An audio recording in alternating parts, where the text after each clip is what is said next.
દાહોદના સંજેલી તાલુકાના હિરોડા ગામ નજીક રંગલી ઘાટી ખાતે યુવકની અર્ધબળેલી હાલતમાં મળી આવેલી લાશના મામલે ચોંકાવનારો ખુલાસો થયો છે। ગત 11 તારીખના રોજ પિકઅપ સ્ટેન્ડ પાછળ મળેલા મૃતદેહની ઓળખ હાથમાં પહેરેલા કડુ અને ડિજિટલ ઘડિયાળના આધારે કારઠ ગામના તથા હાલ દાહોદ લક્ષ્મી પાર્ક સોસાયટીમાં રહેતા રોયલ કીર્તનસિંહ લબાના તરીકે થઈ હતી।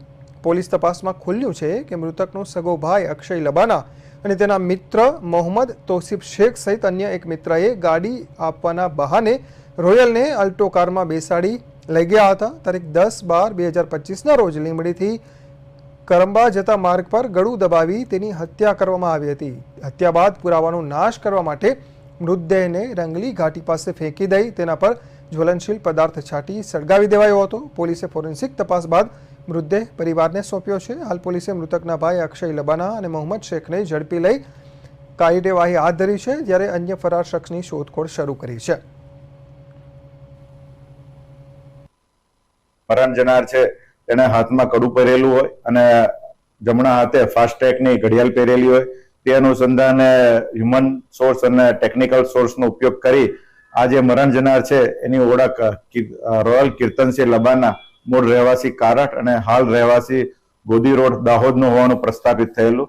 જે અનુસંધાને તેમના અલગ અલગ પરિવારજના સભ્યો તેમજ તેના મિત્ર વર્તુળોને પૂછપરછ કરતા દાહોદ જિલ્લાના જે પોલીસ ઇન્સ્પેક્ટર એલસીબી તેમજ ઝાલોદ ડિવિઝનના અધિકારીઓએ અલગ અલગ ટીમો દ્વારા ટેકનિકલ તેમજ હ્યુમન સોર્સનો ઉપયોગ કરી તેમના પરિવારજનોની કડકાઈથી પૂછપરછ કરતા આ કામે જે આરોપી છે નો ભાઈ અક્ષય કીર્તનસિંહ લબાના પૂછપરછમાં તૂટી ગયેલો અને તેણે આ ગુનો પોતે આચરેલો હોવાની કબૂલાત કરેલી હતી।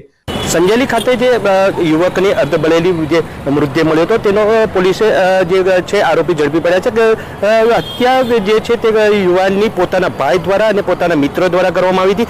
ત્યારબાદ તેનો મૃતદેહ ગાડીમાં જ મૂકી દેવામાં આવ્યો હતો। આ જે મૃતદેહનો છે તેનો નિકાલ કરવા માટે તેઓ હિરોડા ગામ એટલે કે સંજેલીથી દૂર જે રંગલી ઘાટી છે ત્યાં મૃતદેહ લઈ જવામાં આવ્યો હતો। પેટ્રોલ નાખી તેને સળગાવી દેવામાં આવ્યો હતો। ત્યારબાદ જે પુરાવાનો નાશ કરવામાં આવ્યો હતો। હાલ તો પોલીસે જે છે 3 જેટલા આરોપીઓને સામે ગુનો નોંધ્યો છે, જેમાં 2 આરોપી પોલીસે ઝડપી પડ્યા છે અને હાલ વધુ પૂછપરછ હાથ ધરવામાં આવી છે। હત્યા પાછળનું કારણ એકમાત્ર એવું હતું કે યુવાન જે છે તે જે વ્યસની યુવાન હતો, વારંવાર પરિવારને જે છે તે ટોર્ચર કરતો હતો, નવું વાહન માટે ટોર્ચર કરતો હતો। એટલે નાની જે બાબત છે તેમાં પોતાના ભાઈએ પોતાના ભાઈની હત્યા કરી હોય તેવું સામે આવી રહ્યું છે। પ્રદેશ પંચાલ, પ્રદેશ ન્યૂઝ, દાહોદ।